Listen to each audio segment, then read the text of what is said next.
Good afternoon, good morning, That's good evening, and good night. And I've already started, and that's why I don't. Let's have a conversation just before we start. And welcome to another week of War in the Webway. And as always, a highlight of professionalism is this podcast. My name is Ollie, and as always, I'm joined by Alan. So hello, Alan. Hello, everybody. Hello. I thought after a month we'd mix it up, but no, we didn't mix up the starting. No, it's consistency. I'll always sit there and go like, how do you start something? And it works for me. Next time I'm going to make you do it, it'll be fine. It seems to be working. Yeah. It's also the fact that we always have a conversation just before we start, and then it trickles in sometimes. So there's one podcast where it says, and I'm starting, and there's like, that's in the start of it. And I'm like, yep, cool. Great. I'm not editing anything. Done. Okay, it's been a while. But, apologies for that. Technical issues. We've tried to sort out microphones and sound quality, and hopefully it sounds better, but please let us know. I know that's a constant feedback. But it's been a whole month, and that's also my fault. I've been busy, so apologies for that. But interesting conversations. I think, blame where blame is due. It's definitely me. This is like the third attempt we've had at recording, and the previous two in this month have been botched by me, and my inability to work Discord and microphones and sound settings. So much so that I had to get my company's IT team to help me out. I mean, you've experienced plenty of me sitting there singing to you, and that's never on the internet. That's a great time. Just making some noise to make sure it's not me. Can you hear me? Can you hear me? Can you hear me? Singing some songs. There's a lot of that. Yeah. But yeah, so this week I thought it'd be nice to talk about something kind of broad. Don't want to talk about anything prior Nexus yet. We've got a weekend of gaming ahead of us, which we might be able to have a better, more informed conversation. Because I don't know how much prior Nexus you've played. I think the League games you've played a few of them of. They're very different to Leviathan. I don't know how you're feeling about that, but that's a whole different episode. This week, yeah. I mean, just very briefly, on that, it is so open-ended where this is going to end up in terms of in a month's time. Have you played any of the new UKTC maps with the double L's in the middle? There's so much more terrain now. Yeah. I did an RTT, the St Albans one. Oh yeah, yeah. They had that. It's a really weird layout. So it's amazing for line of sight blocking. I was going to say for Custodes, it's a dream, right? So, for those of you who don't know don't play UKTC, there's these two small L's, and basically they've moved them into the middle at right angles, and they're over around about the middle objective. And it offers, because of the ruins rule and obscuring, a lot more line of sight blocking. Avenues are way shut down. Oh, and there's also the two L's on the, what the old obscure, dense cover used to be. And they're on, like, different angles as well. It's a really weird map. Go look it up on the UKTC if you don't know what we're talking about. But that's not today's episode. Today, maybe we'll put a link to the map or something in the description of this video. That means we have to do more. Yeah. That sounds great. Yeah, we'll do that. That's definitely not something I'm going to forget to do. But yeah, this week I want to talk about evolving your list, evolving your playstyle in an ever-changing meta. Now that sounds like quite a broad statement, but there's a reason for it, and it's been born out of two conversations we've had this week, and it's something you do very, very well, and it's something that I think that people might find interesting to listen to. I think people will probably be more like me than you on this one. Now, we've had two conversations this week, and you as a mad lad have voiced three potential units to put into your list to shake up, to adapt to the meta. And the first one I laughed at, and the second one I started to think about interestingly. So you've been considering putting bikes and a shield captain on Dawn Eagle Jet bike in your list, and then a Galatus Dreadnought. What? I just want to add here at this point, not in the same list. No. It's a very good refinement. This is like, yeah. There's still like the Warden's one. I'm still running the Sagittarium. Still running the Coronos, stuff like that, right? And the my character is pretty much locked down. But because I run in my lists 2 Inquisitors and 2 Guard units, and I do that primarily for the ability to output dev wounds. Yep. So case of also, they give us access to grenades, because the Inquisitors have that keyword. Yep. I thought So I thought you meant bikes. I was like, bikes don't get grenades, but I realised what you're saying. Yeah. no, Yeah. so that's why I was running Inquisitors. But if I then decide, right, okay, I don't want to, for example, in two of the games in the latest RTT I went to, the second Inquisitor squad, it's Kotiaz and a Guard squad. It didn't really come up. They didn't really have to input anything. They did very much so in game 1 against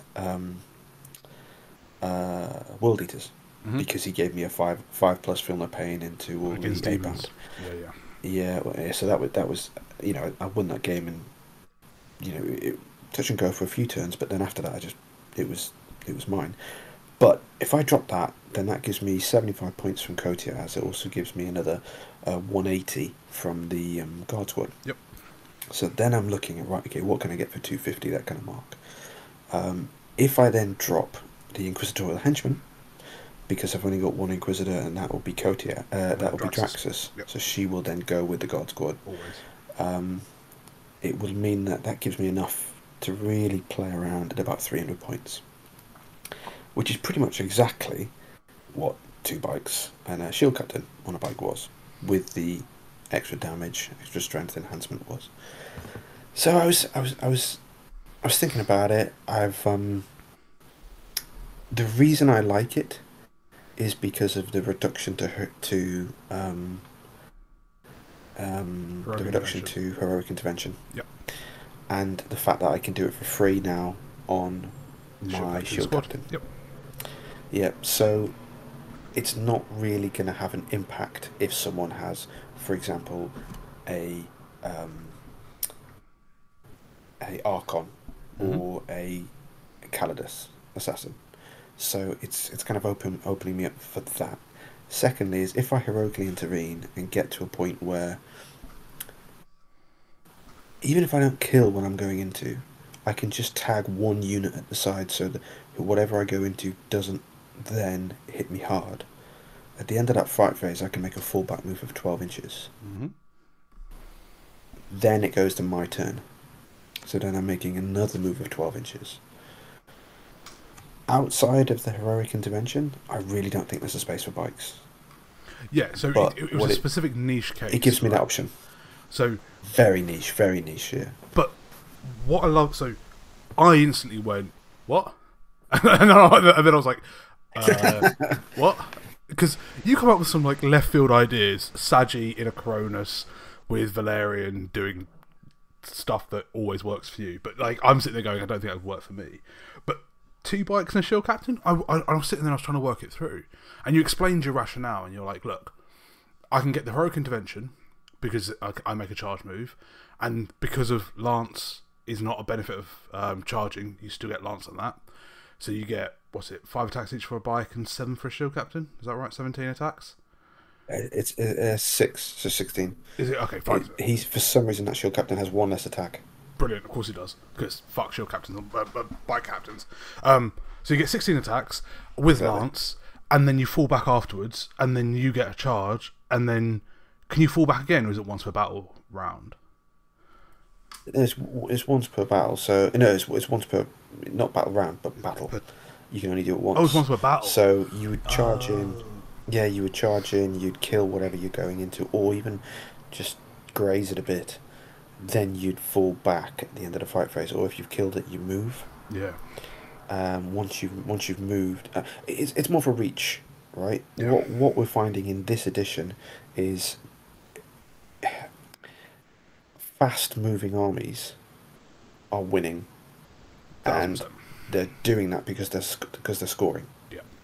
They're getting into positions on the battlefield where they don't need to advance to do an action because they've got there already, or they're getting quickly into staging points that are in no man's land.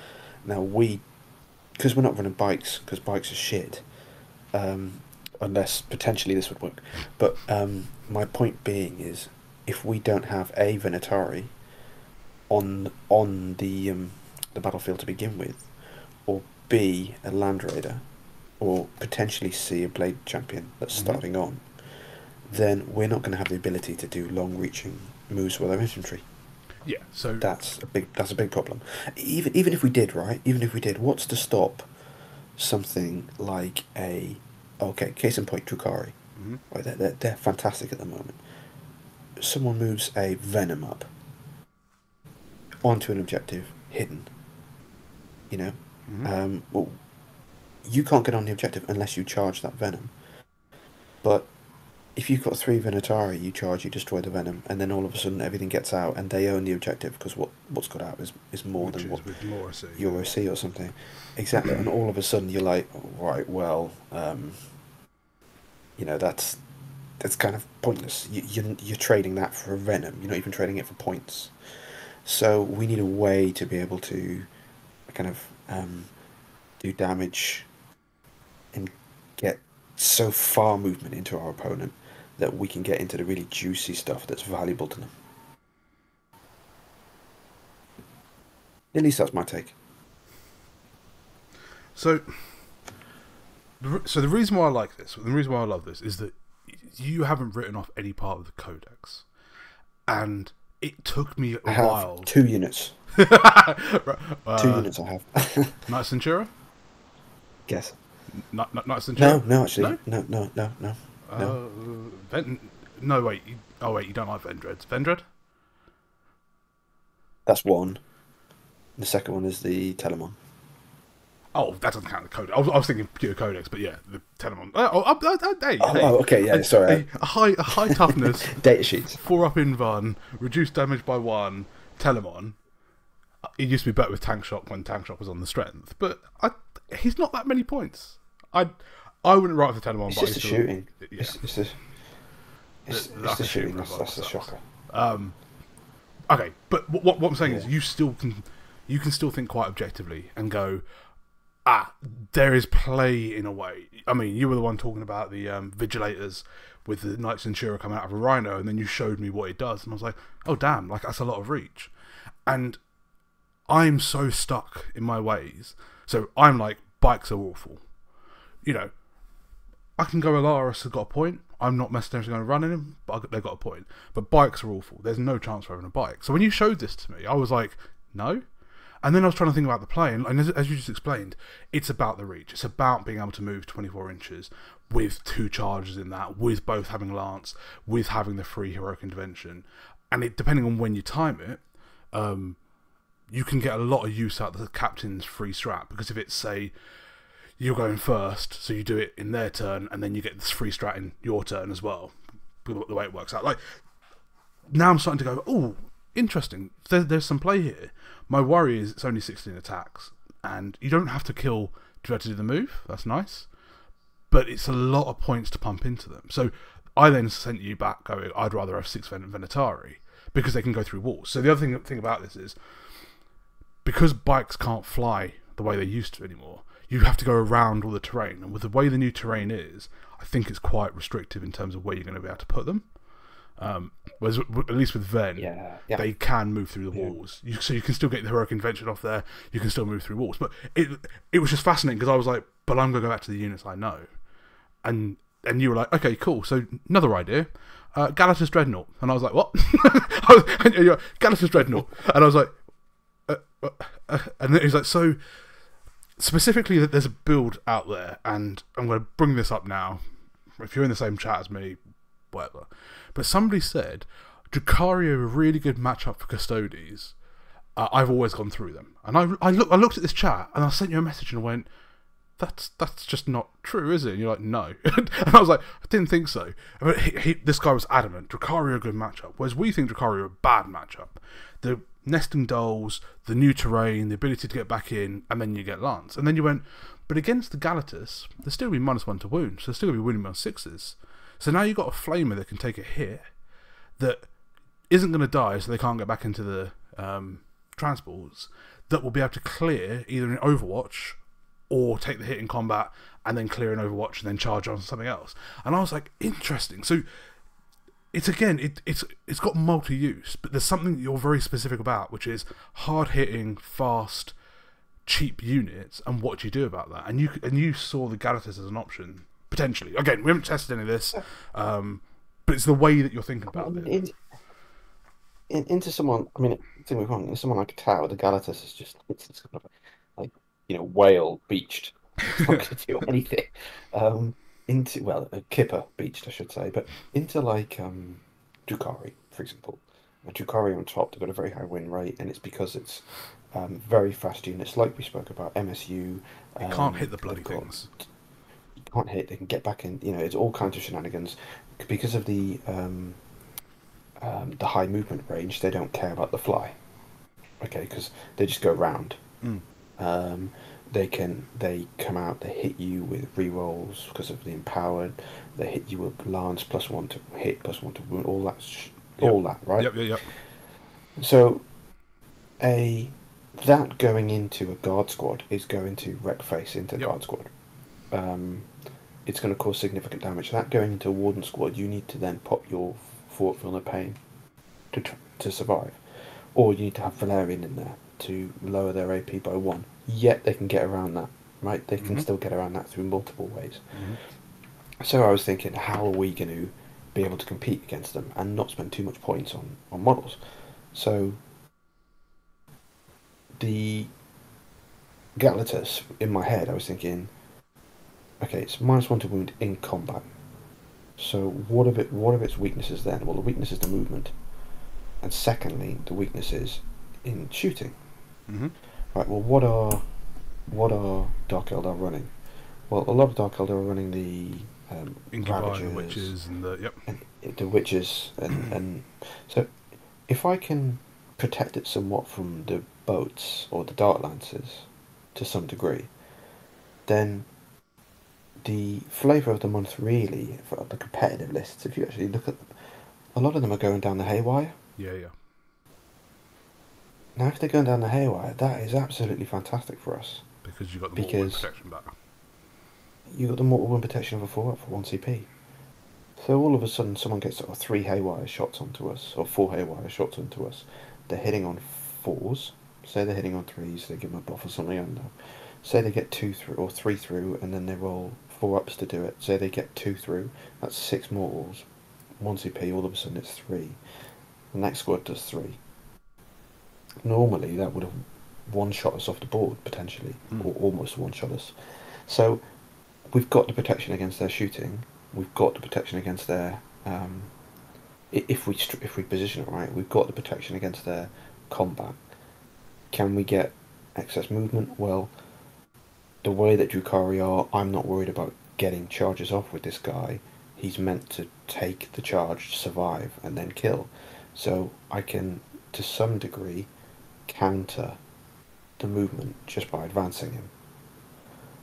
Because on average, I'm going to get I'm going to get a 3 or a 4 potentially. So I'm going to get 9 or 10 inches movement from this guy.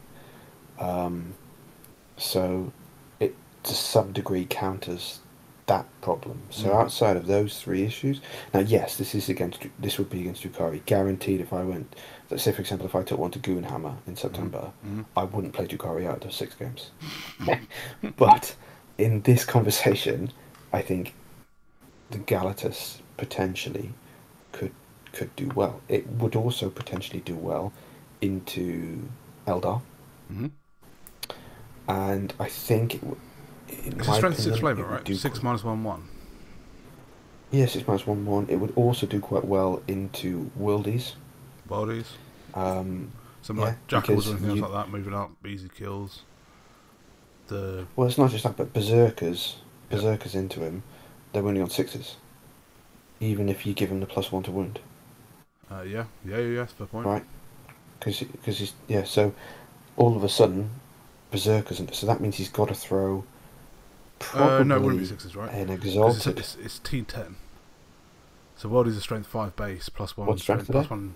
So it'd be +1 strength, +1 and attack on the charge. It'd be strength 6. It's the strength thing that does it, isn't it? It's the strength thing that does it. Yeah. So it would. So if they don't pop the +1 to wound, though, it would be 6s. Yeah. Yeah, of course, Yeah, yeah. and in which case I'd still get a 3-up save. So I mean, in all I mean, likelihood, even into the 8 bound, they'll be winning on 4s, right? Because they'll be strength 14 plus 15, so 3s minus 1's 4s. It's enough. yeah, It's an interesting enough thing, and then when you hit them back, it's still a 3 damage sword, right? Which is good at killing 8 bound. yeah. Yes, with feel no pain. Yes, you But, can do but different permutations, but it's a better trade than putting him into a guard squad. yeah, and 3 8-bound probably don't kill him. What would it be? 6, 12, 18, hit on 3s, 12, whatever. Yeah, so 8 bound don't kill him, and the exalted probably do enough chip wounds to him, but not a lot. Yeah. So you need to put 6 play. man or 2 squads in. Yeah. And again, if they expose the 6, then you get to pick them up with what you want in a fight phase that you get to determine. Yeah, So yeah. you can I bait them think out.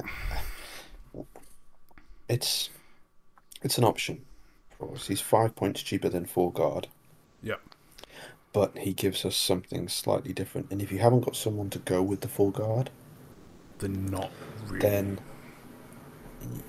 yeah, I think he's an option. Whether or not I'll run him is another matter. But I think we need to start looking at him, and this goes back to the topic of the video, right? Mm-hmm.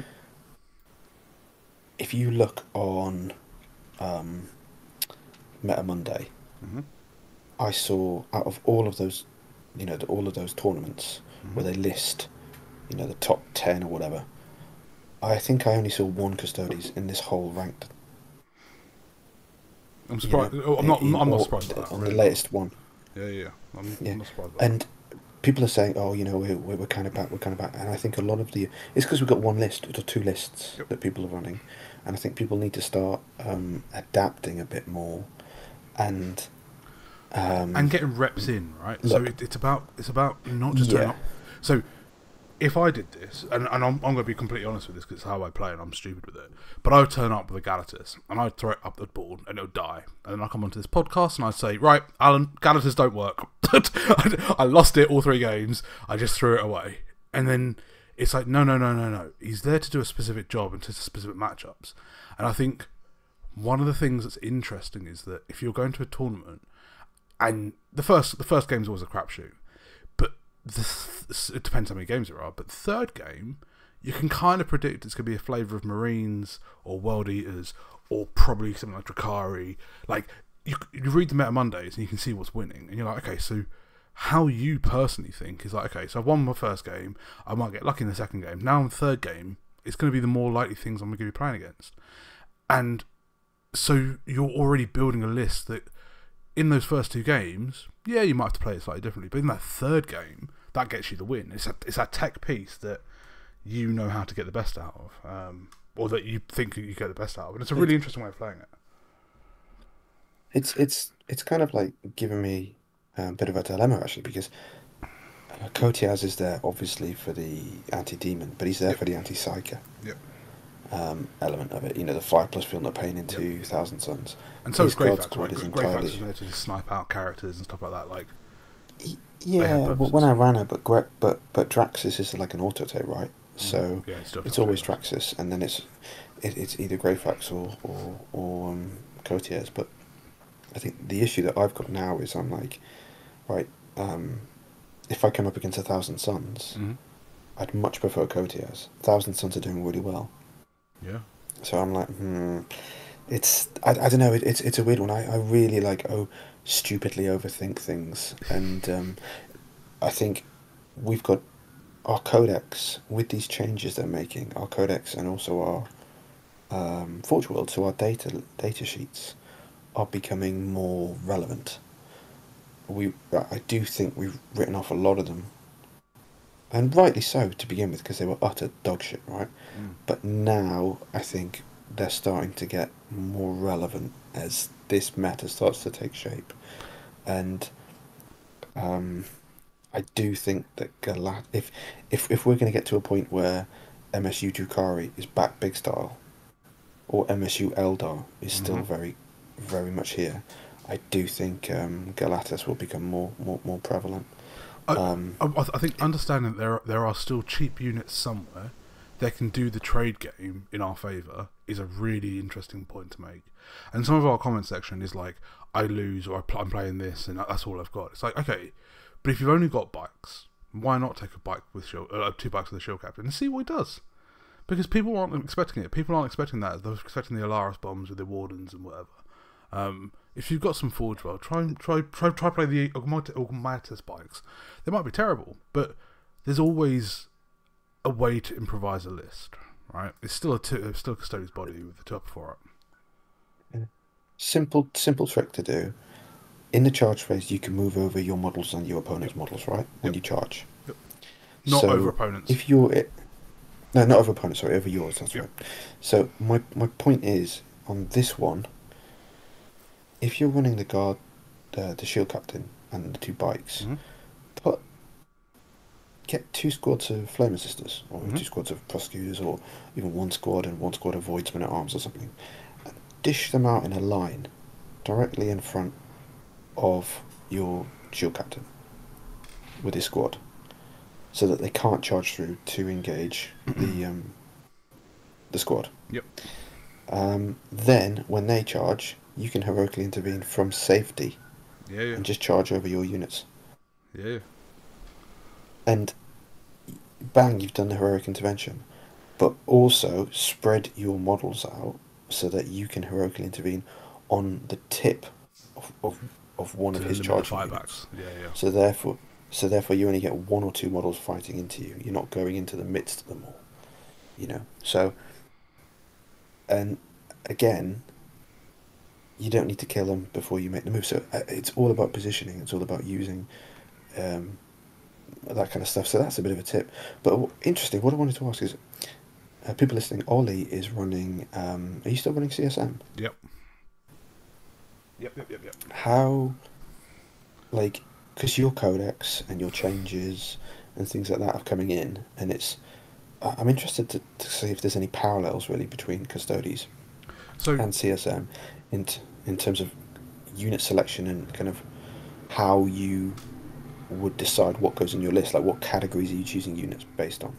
Yeah, so it's interesting, right? Because obviously the two loves of mine are Chaos and Custodes.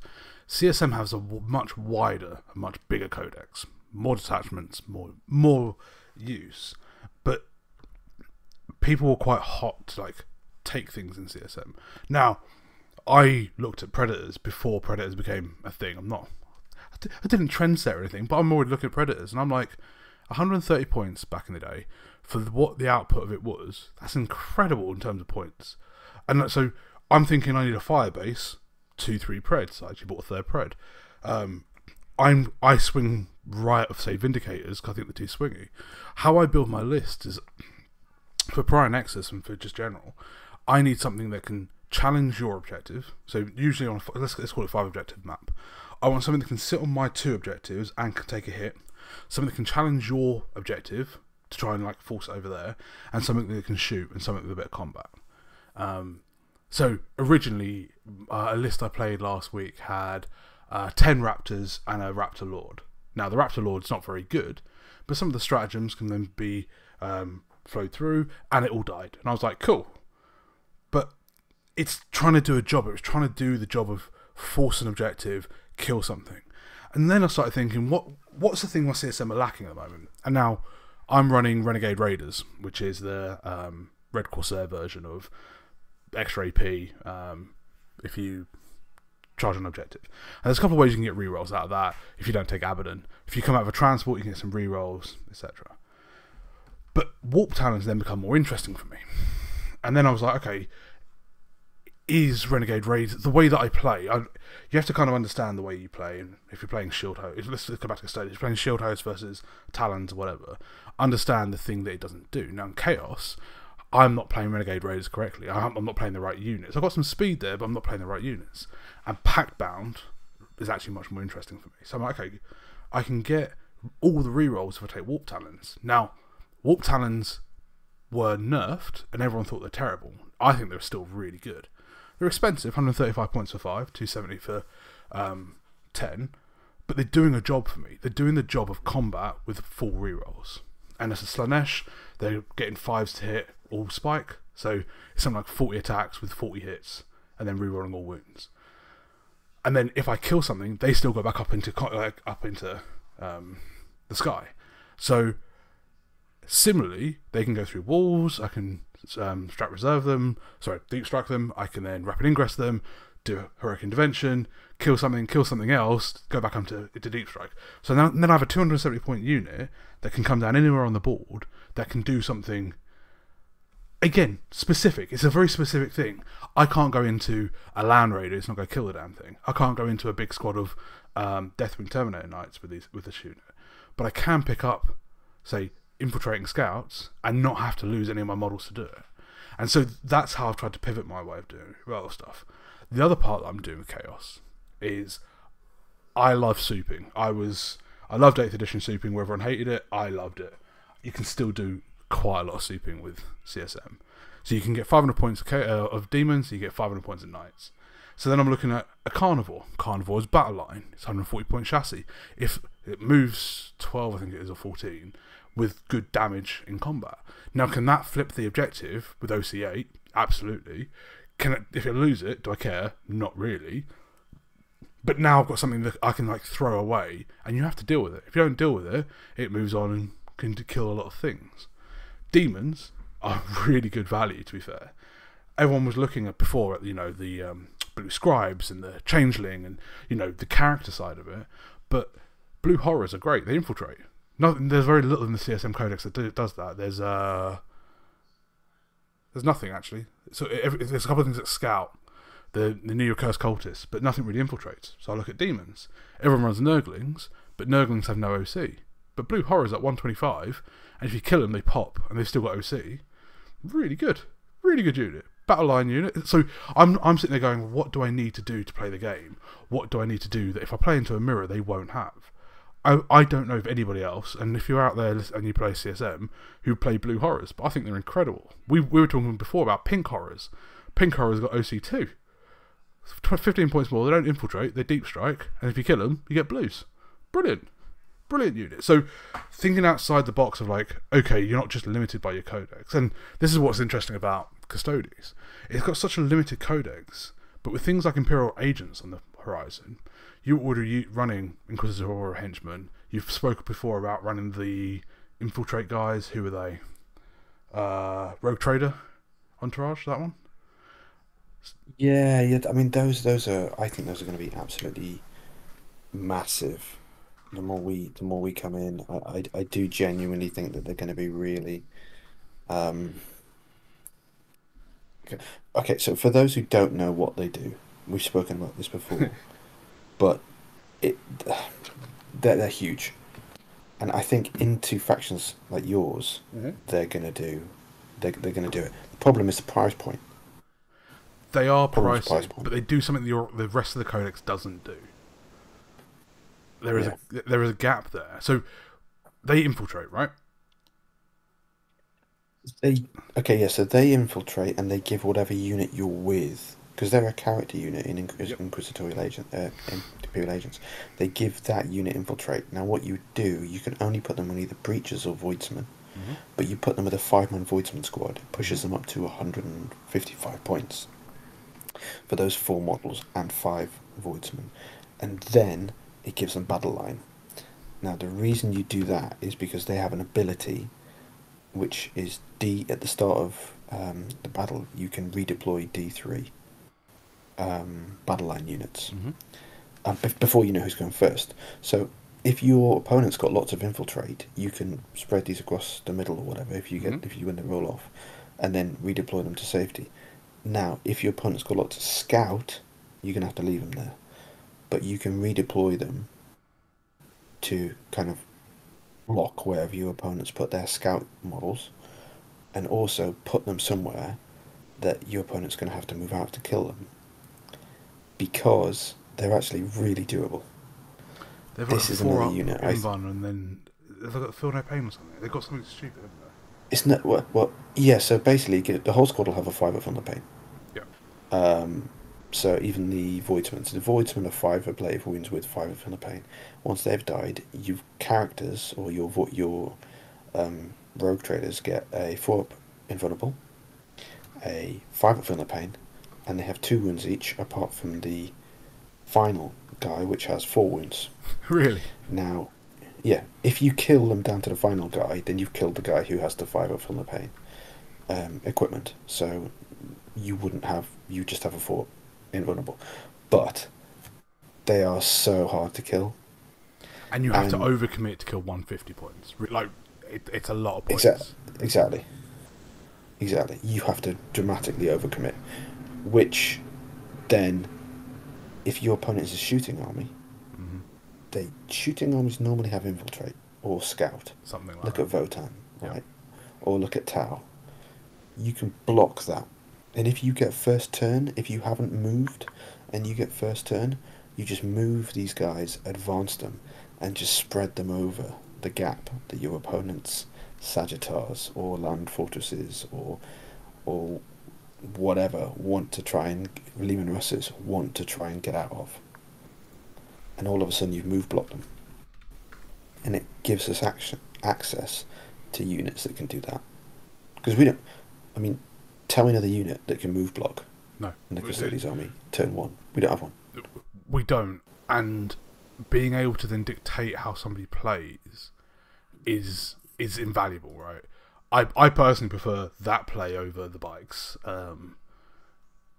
because it doesn't take away from anything else in your army. You've still got points left over at the end as well, and it's a really powerful mechanic. And when it works, it'll work. When it doesn't, it just sits on an objective and doesn't die. And it's the redeploy as well. And everyone's like, but the redeploy before you know who goes first is worse. It's like, yeah, but it's not that much worse. It is a lot worse. but so it is for the shield host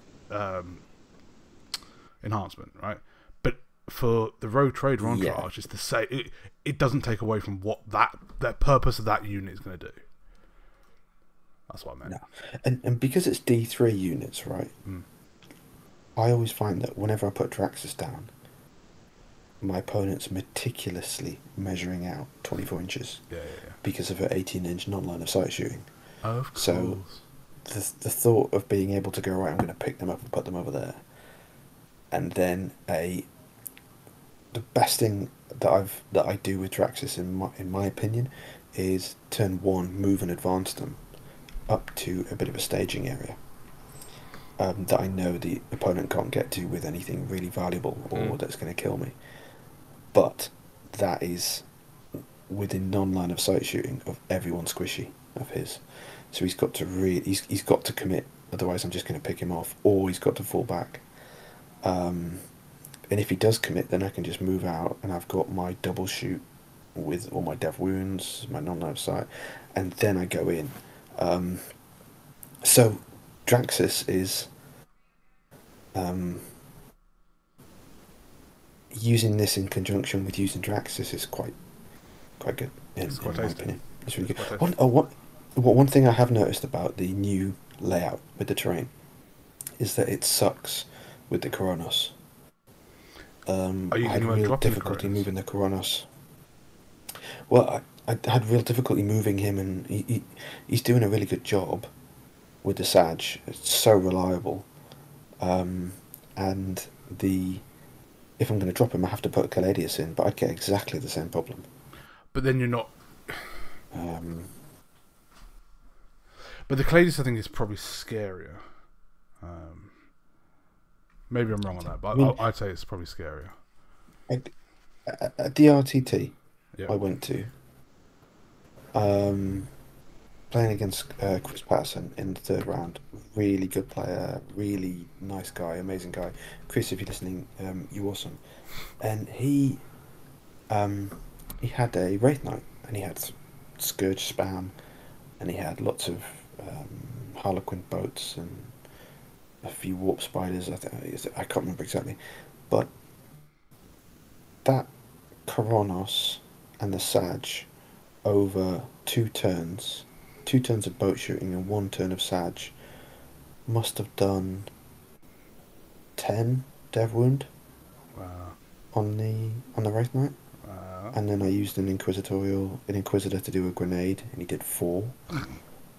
And then Draxus did 2 6s, so two wounds each down to 1. So that meant I only needed to get 1 of the dev wound hits through with my Blade Champion to kill the Wraith Knight. That's And insane. it was chip damage, but very fast chip damage. Do you know what I mean? Yeah, It was yeah. like every activation, it was dev he had no defense against. So if I was doing a Koronos, Caladius, sorry, I need to get 2 through. If I only get 1 through, he's just going to spam his special dice or whatever they're called, fate dice. He's just going to spam his 4-ups, or his because he'll have cover or whatever. So yeah, I really think the Koronos is much better, especially the Knights as well. I know the Koronos can do really well. The Caladius can do well into Knights because it's twin linked, but you're winning on 4s twin linked. You've got 4 shots. You're gonna miss 1, so you've got 3 hits. Winning on 4s, re-rolling. They're gonna spam their 4-up invulnerable save. I mean, you may get 1 through, right? If you get 1 through, you're doing an average of 5 or 6 damage. That's, that's not a decent trade. I played Knights at the RTT as well. They did 15. That unit I think did 14 mortals or dev wounds through on a big Knight. So it's the equivalent of over 2 Caladius. Wow. In my opinion. So look, there are matches that the Caladius will do so much better. Are you still running 1 though, right? No, you're not, are you? You're not even running 1. I'm not running any Caladiuses. No.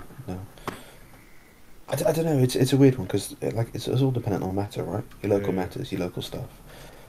But I just think every time I hear an Art of War and everything and talk about it, I kind of rethink about it because it kind of whets my appetite for them again. But every time I actually put them on the table, it's never as reliable. And they say that you win a shooting match. I think they just did an episode today where they were talking about the top 10 vehicles, and they said that the Caladius wins a gunfight. Now, my response to that would be, in what context does it win a gunfight? It is really it is reliable. Hit on 2s with 4 rerolls. D6 plus 2 it's a wound. Damage? Yeah, but it's AP3, right? Yeah, it's true. Armor Contempt and cover. It's AP3. Yeah, if you go into Space Marine's Armor Contempt cover, you got a 3-up save. Even if you haven't got a 3-up save, you got a 4-up save. Now you're rolling 4 hits. You're gonna more than likely roll 1-1, so you got 3 hits. So all of a sudden, it's like you're on that cusp of did 2 go through, or did 1 go through in terms of failed saves. Got it. Yeah. I understand. And then you can't kill a vehicle with 1 failed save, and that's if they've got a 4-up. If you can push them into a 5-up, great. But if they've got a 4-up, it's very swingy. And if they've got a reroll, or they've got a fate dice, the value of that tank drops off even more so. Yeah, it's an interesting topic, right? Because it's kind of been a classic one of us of a meandering topic. But the idea is that in not taking the meta options like a Caladius, in not doing that, it frees up points to do other things. And we spoke about it before, Cronus and such. But if the meta changes and that doesn't work for you anymore, that's a lot of points. Like, it's not that the army is dead, it's not that there is no play. It just means you have to change how you're going to play. And what is your local meta? What is the thing that... Because if you look at Goonhammer or you look at MetaWatch, that's what people are playing generally. But you might have something more... You might have something more local. You might have something that's a different kind of meta. And there's always a way to adapt or change your list to what suits there. And I think that's kind of the point we're trying to get at, right? think outside the box. There are options. Proxy stuff for the time being. If you haven't got an Inquisitorial Entourage, but you want to see how that works with XYZ, Guardsmen. Like, there is play in the Codex for sure. And the reason why I want to talk about this for the last 45 minutes is because it made me think very differently, both about my own list, but also Custodes, of what else have we missed out on? What else have we done?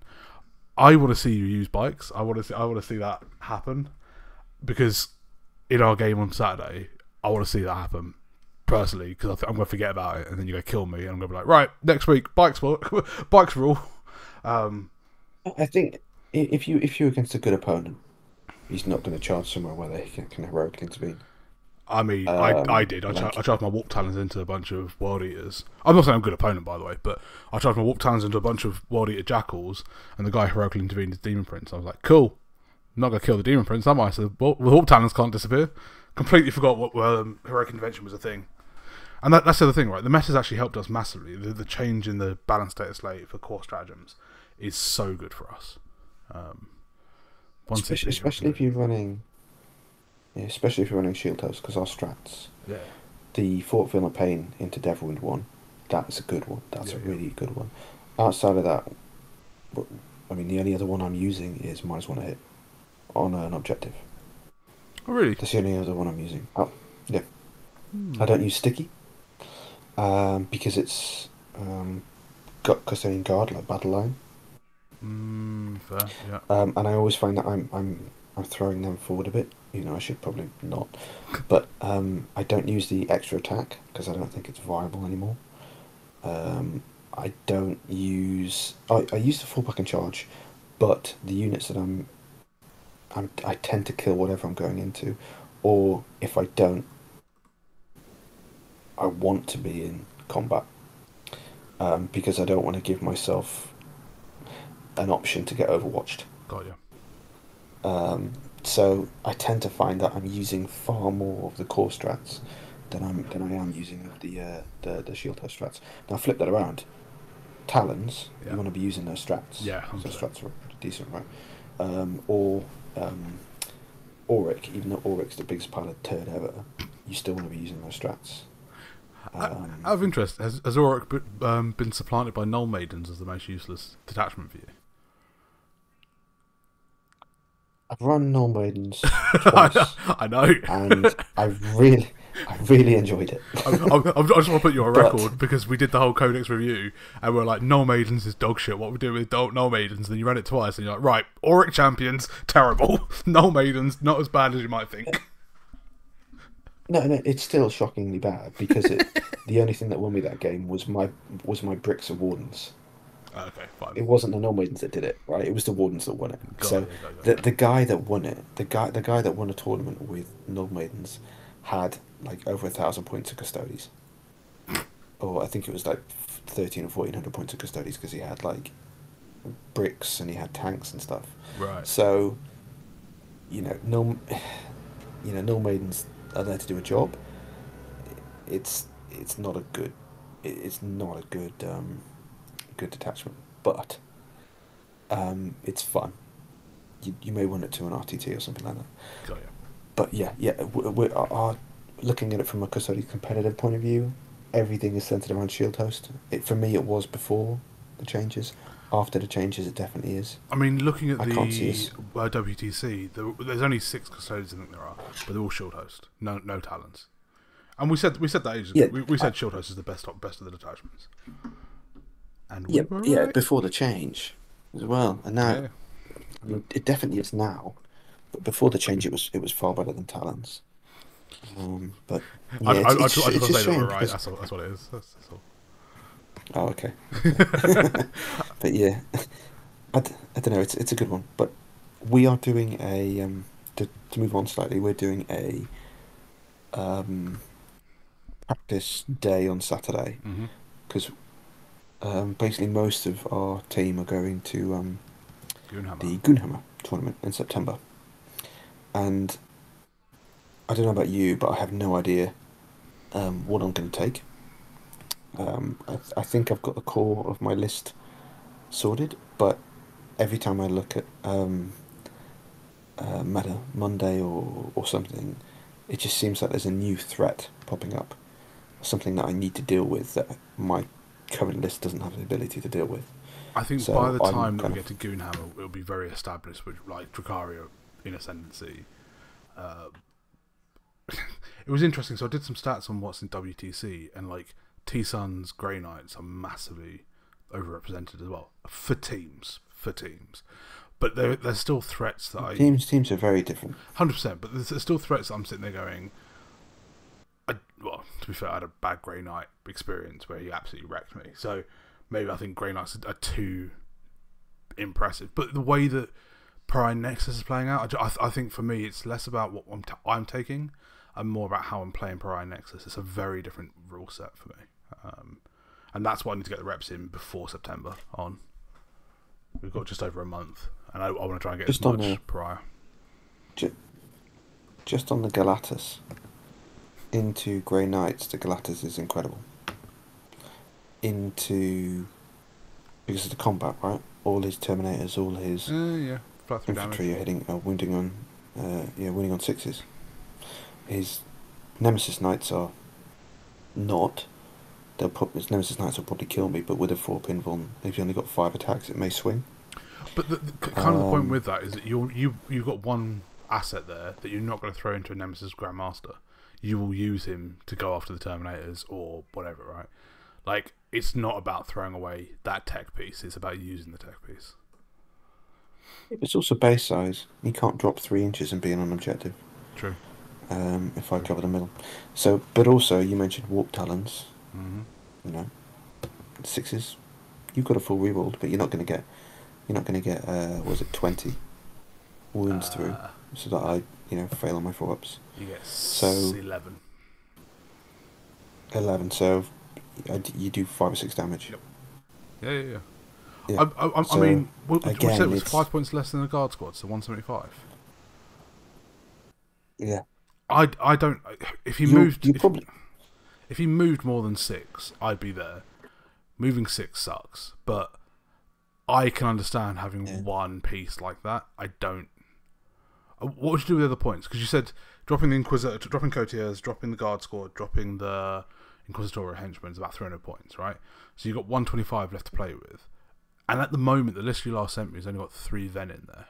So would you use the other 125 points on Sisters and Chaff, or what's your gut feel on what you do with the rest of it? No, I drop my 5-point ignore cover on my shield champion, on my blade champion enhancement, and then I put 2 Alaris in, and they would go in the Koronos. Because they can fit. Yeah, they'd go in because they'd be the 2. If I've got my 5 Sagittarian plus a Valerian, then those 2 go in as well. Makes sense. Yeah. Again, I like that. I like that play. I can see the Galatas working. I really can. Yeah.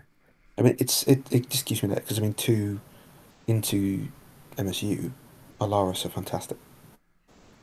What's it do for the mirror? Because of the most of the the mirror. I'm saying there's going to be a lot of Sony's mirrors at the moment, but does a tech piece like a Galatas, not the Galatas specifically, work for the mirror, or you not even think about mirror matches? No, it's pretty dog shit into the mirror, to be honest, because it's pretty crap because of the 5-up. They'll just do lethal. Got it. So to hit, it'll be 5s are, 25 attacks from a squad of 5. 5s are wounds, and then wounding on 6s. Gotcha. So it's probably going to give me something in the region of 8 to 12 saves, somewhere around there. Got you. And I only need to fail 5 and I'm dead. Fair. Okay. So, anything? And that's if I'm on full wounds. Yeah, fair. All right. Anything you want to wrap up with? I think it's been another one of our Rambly talks, which has been good. It has. We're now that I've got my microphone sorted. We should be a bit better. Please do like and subscribe. We feel like we're really getting a lot of momentum, even though we haven't done a video for a month. That's rich. Also, I put a little like poll. Oh, did you? In the community thing, asking people what their opinions were about the most effective unit that we've got. Please do respond. Oh, I bet that's a knife fight. I think it's going to be good to. That's going to be like the topic of our next one. We're gonna talk about it. Ollie doesn't know this yet, but that's going to be the topic. Okay, cool. I'm happy with that. I just want to see what the community is saying at the moment. We get quite a lot of nice community feedback there as well, so it's good. Yeah, I mean, I got someone walk up to me at Badman Cafe. I'm so sorry, I've forgotten your name. He said that he'd listened and he'd proxied in a Caladius to act as a Koronos, and he said that he was going to buy one because it worked for him. And I was like, oh, great. And then you just said Koronos is a crap. Mine turned up, by the way. I need to build it. From totally. No, they're not crap. They're great. They're just hard to move on this. There's not as many angles. If you're like me and you never saw a Koronos before Alan put one down, they're massive. They are so big. It's not even funny. Yeah. But they're great OC. It's OC5. Yeah, it's OC5, and you can literally put it over the middle objective, and nothing else can touch it.